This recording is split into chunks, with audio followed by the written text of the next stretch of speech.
முதலமைச்சர் ஸ்டாலின் சென்னை தலைமைச் செயலகத்தில் இருந்தபடி தமிழ்நாடு பால் உற்பத்தியாளர்கள் கூட்டுறவு இணையத்தின் சார்பில் பல்வேறு திட்டங்களை தொடங்கி வைத்தார். அதனை பார்க்கலாம். வருகை புரிந்திருக்கும் மாண்புமிகு பால்வளத்துறை அமைச்சர் அவர்களையும் மாண்புமிகு தொழிலாளர் நலத்துறை அமைச்சர் அவர்களையும் மதிப்பிற்குரிய தலைவர் 1.3 லட்சம் மதிப்பிலான இருசக்கர வாகனம். அடுத்ததாக ஜி சதாசிவம் நஞ்சுகொண்டாபுரம் பால் உற்பத்தியாளர் கூட்டுறவு சங்கம் வேலூர் மாவட்டம் 2ஆம் பரிசாக 1 லட்சம் மதிப்பிலான இருசக்கர வாகனம்.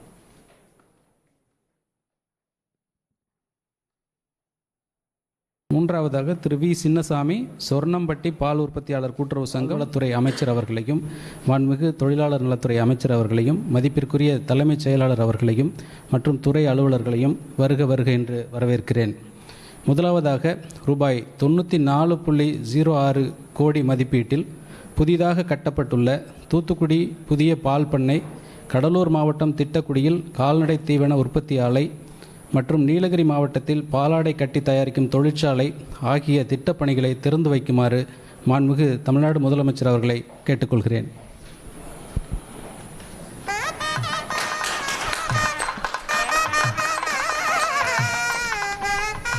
அடுத்ததாக சென்னை, கோயம்புத்தூர், சேலம், மதுரை மற்றும் திருச்சி ஆகிய மாவட்டங்களில் உள்ள பால் பண்ணைகளை தானியங்கி ஆலைகளாக நவீனமயமாக்கிட ரூபாய் 97.55 கோடி மதிப்பீட்டிலான திட்டப்பணிகளுக்கு அடிக்கல் நாட்டுமாறு மாண்புமிகு முதலமைச்சர் அவர்களை கேட்டுக்கொள்கிறேன்.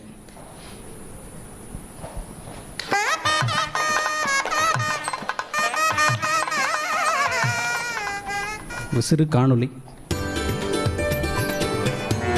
தமிழ்நாட்டில் பால் உற்பத்தியை பெருக்கவும் ஆவின் உள்கட்டமைப்பை உயர்த்தும் நோக்கில் மாண்புமிகு தமிழ்நாடு முதலமைச்சர் அவர்கள் பல்வேறு முன்னெடுப்புகளை எடுத்து வருகிறார். அந்த வகையில் ரூபாய் 46.65 கோடி மதிப்பீட்டில் தூத்துக்குடி மாவட்டம் அணியாபரநல்லூரில் நாளொன்றுக்கு 50,000 லிட்டர் பால் கையாளும் திறன் கொண்ட புதிய பால் பண்ணை, ரூபாய் 33 கோடி மதிப்பீட்டில் கடலூர் மாவட்டம் திட்டக்குடியில்.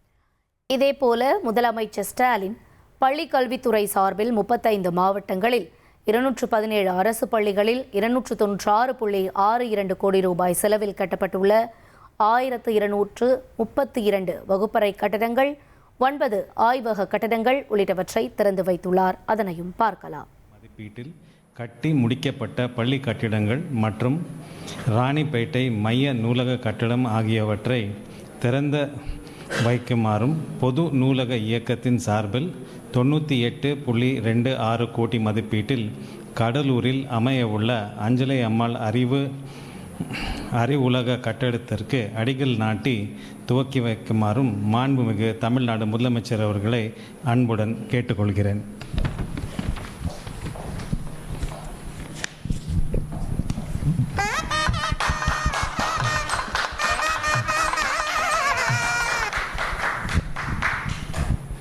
ஒரு குறுப்படம்.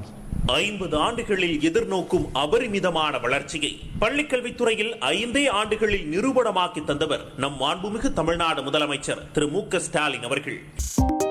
2.73 கோடிக்கும் அதிகமான மக்களின் உள்ளங்களை வென்ற தந்தி டிவியின் டிஜிட்டல் தளங்கள், 1.26 கோடி யூடியூப் சப்ஸ்கிரைபர்ஸ், 47 லட்சம் ஃபேஸ்புக் ஃபாலோவர்ஸ், 26 லட்சம் இன்ஸ்டாகிராம் ஃபாலோவர்ஸ், 23 லட்சம் எக்ஸ் ஃபாலோவர்ஸ், 11 லட்சம் தந்தி ஆப் டவுன்லோட்ஸ், 30 லட்சம் வெப்சைட் மந்த்லி ஆக்டிவ் யூசர்ஸ், 14 லட்சம் வாட்ஸ்அப் ஃபாலோவர்ஸ். அசுரபலம் கொண்ட எங்கள் டிஜிட்டல் கரங்களில் உங்கள் விளம்பரங்களை சேர்க்க வாட்ஸ்அப் பண்ணுங்க 8939883838. Email advtthanditv@dttv.in.